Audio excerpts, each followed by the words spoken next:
Hello, everyone. When I first became a teacher, I remember thinking about sight words, and all I could think about is being a kid and having mountains of flashcards that we had to memorize as fast as we could. And I was never good at the fast-paced, timed things. So this was a very frustrating experience for me. And so when I became a teacher, I kind of was like, why do I need to teach flashcards? Sight words. What's the difference between sight words and teaching decoding words? And so, but the difference between sight words and decoding words is sight words are the words that are the most frequently used words in the English language, like the, was, there. And so those are words that we see constantly, but unfortunately, a lot of times they don't follow the rules. So they have their own rules. So even if you were to teach a decoding rule, they're rule breakers. So how do we teach these rule breakers when they don't follow the rules? Well, the way that we have to teach them is to recognize how they look. So we want to have those words like instantaneous, that we've seen them enough times that they're just locked in by themselves without having to sound them out or figure them out. So if you think about a river and you have rocks in the river to help you get across, the sight words are those rocks. So they help you to get across your reading text or your story through your story. And if you get bogged down on each sight word and they don't follow the rules, it can be a very frustrating experience for a kid. So how do we teach them in the best way possible? We could do flashcards and we could be like, okay, well, we're just going to keep going over them until they finally learn them. But there's a better way. So that's what I'm going to talk to you about today. So we have our rocket folder. I call this a rocket folder, but we actually have several different kinds of folders. We have this rocket folder. We also have our frog folder. This one's been very used, as you can tell, that has all the stages. So we have the egg stage, tadpole, pole, froglet, and then full frog, so that kids can see their growth, see their progression. Here we have, if your kids like vehicles, we have a bicycle is slow, a car is faster, a jet is even faster, and a rocket is super fast. So we can move our sight words through here so that kids constantly have a way to celebrate their growth. We also have an animal one that's just like this too, that has a turtle, and then it has a dog, and then a horse, and then a cheetah.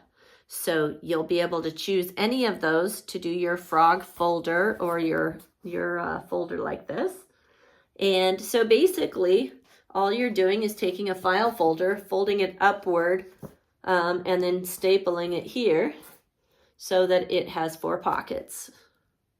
And then you'll get this downloadable, and you'll be able to cut these out, okay? So this first pocket is the starting place. We don't ever want to have more than 5 words in this first pocket because that can be overwhelming. These are brand new words that they have no exposure to, and they're not words that they know yet. So no more than 5 in this pocket, or this pocket, either one of these. So this one is first introducing it to them. They don't know it at all. This one is, they kind of know it, but they can't remember. They have to hesitate. They're just not really, it's not solid yet. This pocket is for, yes, it's solid.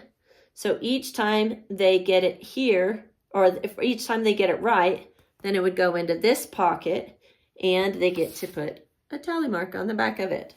Once they get 3 tally marks, so day 1, they get 1 tally mark, maybe day 2 or later on in the day, they get it right again, they could get 2 tally marks. You keep adding them up. Then once they get 3, they get to move it into this final side. And if they get 6, then they get to celebrate that word. So that word would completely graduate, which brings us to our celebration time, which is the challenge part. So before we start, though, I would love to teach you a way to lock these first ones in. We want to be able to use our brains in the best way possible by locking it into all the places in our brain that we can. Let's look at this picture of my son's. This is an MRI of my son's brain. And if you look at his brain, he has all these different areas. You see these dots here? So each one stands for a different place in the brain. So we have a spot in our brain that locks information in that we hear. We have a spot in our brain that locks in information that we see. When we speak, it locks it into another area. When we spell or when we do something with our arms or our hands, that locks it into another area. So we want to be able to lock information in as many areas as we can so that they're all speaking to each other. This area is speaking to this area, and they're all speaking back and forth to each other. So we do that by, if this is our word, then we're going to lock it in our brain by first looking at it and saying the letters out loud. And so then when we speak it, when we're looking at the word, we're seeing it, locking it into that part of our brain. We're speaking it. We're hearing our mouths when we say it. And then we're spelling it out loud. Spelling it in the air. So ready? R-E-D, red. So we're going to do that with each word. Okay? So just one time with each of our words, spelling it in the air, speaking it, hearing it, and seeing it. Then we're going to go through and check them. Okay, let's see how you do. And so you start over and see if they know any of them automatically. If they know, even if they only know it today and they don't know it tomorrow, that's okay. If they know it, if they're able to tell you the right one, then you're going to skip this category and go straight to this one. And put a tally mark on the back. Celebrate. Yay! Awesome! You remembered it. Okay? Now, they may not know it tomorrow, so maybe you have to move it back into this one. But for today, they knew it. So we're going to celebrate that. And if we have to move them back into one of these other categories, we're not taking away the tally marks. It just means that we just need to do the practice again of seeing it, hearing it, writing it, all of that. Okay? Same thing with this one. So this is one that they kind of know. Maybe they have to hesitate, and then they're like, oh, wait a second. No, it was bird. And then they got it right. That's fine. But those are the ones that we should still do one more practice. Okay, let's just lock it into our brain, okay? B-I-R-D, bird. Okay? So, and then we're going to check them to see if they know it in a little bit, to see if they can remember it. If they still remember it, then we can put a tally mark on the back and put it in here. Okay? All right. So let's say that I'm starting my day and we already have some over here. We're going to start first with the ones that they know the best. So we want to start with success. We want to get them excited about it. And this whole thing should not take longer than 5 minutes. If it's taking longer than 5 minutes, we have probably too many words in there, or they're having to, it's too laborsome. So no more than 5 minutes to do this. Okay? So we're going to start first with the ones that they know the best. I'm going to start with these. I'm going to take my whole pile of these out, and they're going to tell me what they are. Every time they get it right, then I'm going to set it on top of here. And then at the end, I'm going to flip the whole pile over and I'm going to put tally marks on the back of it. Okay? Then I'm ready to go to my next pile. I'm going to take out this whole pile. I'm going to check it with, or I'm going to have them read them. Because these are not words that they need to practice, they probably don't need to write them in the air and all of that. If they don't know them all the way, then I can go back and put them in one of these piles and do that whole activity, the multisensory activity. With these, I just have them say it, okay? All right, so every time they get it right, I'm gonna set it on here and then flip the whole pile over and put tally marks on the back. Move the ones, anytime I have 3, I'm going to move it over to here. Anytime I have 6, I'm going to graduate those. And we'll do that in a second. Okay, so then we're going to go back to these ones and do the multisensory. That would be the last thing that we do after we have already done the other ones that they're successful with. All right, so say you have you've already spelled it out loud and they've already written it with their hands. Then the next way to up that even more is to say, okay, let's lock it in our brains. Ready? I'm going to cover it up. And then you can cover it up, have them lock it in and then cover it up. All right, try to spell it. And then if they need to peek, then you can just let them peek like that. Okay? But they're still learning how to picture it and lock it into their brains, creating a mental picture. This is Linda Mood Bell. This is a Linda Mood Bell technique. So they're creating a mental image of the formation of these letters. So we can cover it up, let them peek as many times as they need to. Okay.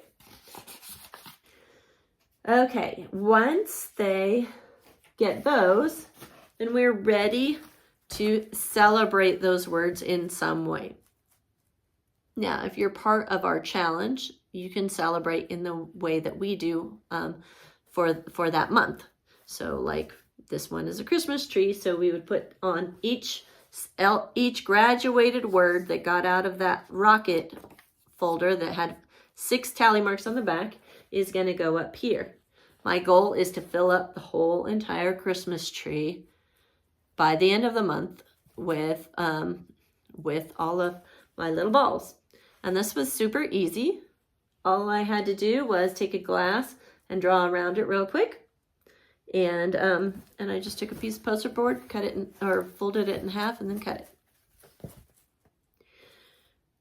Let's see. That's one way you can celebrate. If you don't want to celebrate that way, do it the way that works for you. Some people like to put them up on the wall and collect all of the different cards on the wall, and they just all of their flashcards on the wall to see how many that they can get. Other people like to graduate them and put them in a Ziploc and put a sticky note on top of them with a total of, like, if they have 76, then they're going to write 76. And then as they add more, they're going to cross out the 76 and put the new total, which is 88. And then keep crossing it out and putting the new ones. That can be super motivating for kids too, because especially numbers oriented kids who like having more in more of a number sense kind of way. Other kids like it in a visual sense kind of a way. They like to see more of them. So you can put it on your refrigerator. You can, one of my moms that I work with just told me yesterday that what she's going to do is she has glass doors at her house. And so she's getting these special sticky notes and she's going to put the sight words that her daughter has graduated onto the door to make it in the shape of a snowman. So you could do something like that too.